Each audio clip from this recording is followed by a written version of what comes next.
Selamat datang kembali di channel Relawan Imut 3. Pada pertemuan kita kali ini, kita akan membahas refleksi aksi nyata modul 33, pelaksanaan program yang berpihak pada murid. Adapun tahapan bagja program yang saya lakukan, yaitu yang pertama, untuk bagian B-nya, buat pertanyaan. Saya mengidentifikasi dahulu program yang saya lakukan adalah program kegiatan intrakurikuler karena include dalam proses penilaian, proses atau capaian pembelajaran peserta didik saya. Game yang saya gunakan di sini adalah game virtual yang tidak perlu diinstal sehingga tidak memberatkan kuota data peserta didik. Untuk tahapan yang pertama, bagian B, buat pertanyaan utamanya, bagaimanakah proses penilaian yang sesuai dengan kodrat zaman murid yang serba digital, yang mendukung gaya hidup berkelanjutan, go green sekaligus mendukung tercapainya tujuan pembelajaran baik akademik maupun non-akademik. Tindakan yang diperlukan untuk mendapatkan jawaban, berdialog dengan kepala sekolah, wakasih kurikulum, rekan calon guru penggerak di sekolah, dan rekan guru yang lain tentang penilaian akhir semester berbasis digital yang mendukung go green dan gaya hidup berkelanjutan. Rencana untuk melibatkan suara pilihan dan kepemilikan murid, berdialog dengan murid untuk menampung aspirasi dari mereka tentang teknis pelaksanaan turnamen game kimia. Aset atau kekuatan yang dapat diberdayakan pada tahap ini adalah kepala sekolah, wakasih kurikulum, rekan guru, dan murid. Waktu pelaksanaannya direncanakan 1 pekan dari tanggal 14 sampai 18 November 2022. Setelah melakukan tahap ini, maka dilakukan refleksi 4P. Untuk P yang pertama, peristiwa atau fact. Chemistry Game Turnamen atau turnamen game kimia merupakan penilaian akhir semester mata pelajaran kimia yang berbasis game virtual yang diikuti oleh peserta didik mulai dari kelas 10, 11 MIPA, dan 12 MIPA. Untuk perasaan atau feelingnya, dalam pelaksanaan aksi nyata ini, saya merasa senang, bersemangat, dan optimis. Murid bisa melaksanakannya dengan baik. Mereka terlihat bersemangat dan antusias. Ditambah lagi, program ini mendapatkan dukungan dari seluruh komunitas praktisi di sekolah. Untuk pembelajaran atau funding, sebaiknya dilakukan pemetaan aset terlebih dahulu dan diskusi terbatas sebelum melaksanakan aksi nyata untuk meminimalisir kendala dan hambatan yang mungkin muncul saat pelaksanaan turnamen game kimia. Penerapannya atau future diharapkan setelah pelaksanaan turnamen ini semakin banyak sumber daya yang bisa diberdayakan di sekolah. Tahapan selanjutnya, A. Ambil pelajaran.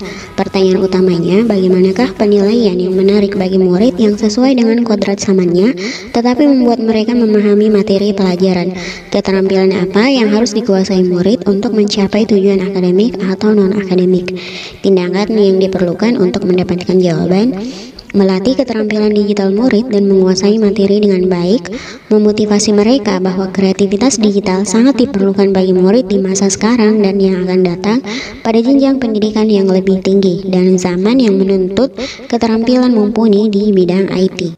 Refleksi yang saya lakukan setelah melaksanakan tahapan A, ambil pelajaran yang pertama, peristiwa, melatih keterampilan digital murid sekaligus mengukur pemahaman konsep mereka tentang capaian pembelajaran melalui proses pembelajaran dan simulasi game pembelajaran kimia.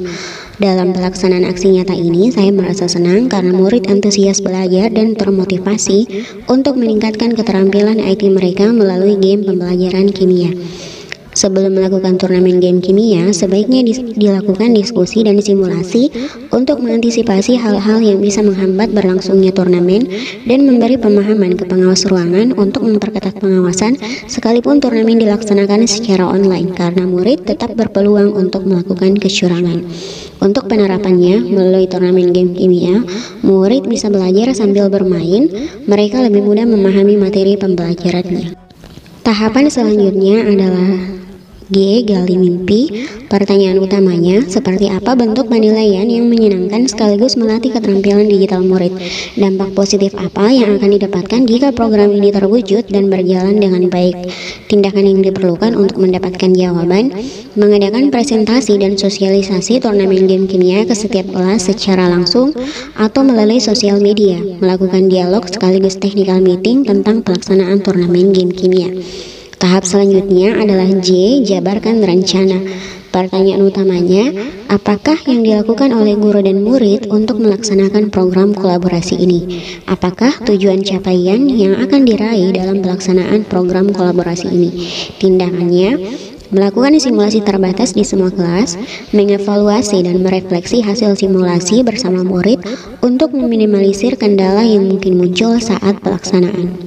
Dan tahap yang terakhir adalah A. Atur eksekusi. Pertanyaan utamanya, siapa saja yang terlibat dalam program kolaborasi ini? Bagaimana mengantisipasi kendala yang mungkin muncul saat pelaksanaan turnamen game kimia?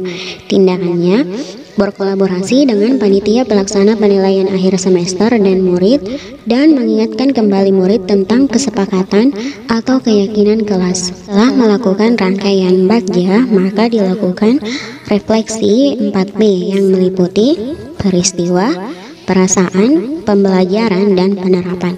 Untuk peristiwanya, pelaksanaan turnamen game kimia yang dirangkaikan dengan penilaian akhir semester ganjil di kelas 10, 11 MIPA, dan 12 MIPA di SMA Negeri 5 Bantaeng.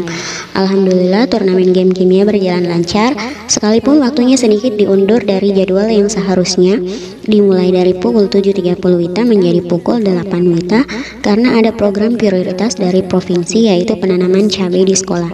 Untuk pembelajarannya, setiap program atau perubahan sekecil apapun yang kita lakukan pasti akan ada pro dan kontra. Alih-alih menanggapi pihak yang kontra, lebih baik fokus ke modal atau aset yang kita miliki dan berkolaborasi demi mewujudkan program yang berpihak pada murid dan mengakomodasi suara, pilihan, dan kepemilikan murid. Nah, itulah refleksi kita tentang modul 33, program yang berpihak pada murid. Semoga menginspirasi. Sampai jumpa di pertemuan selanjutnya.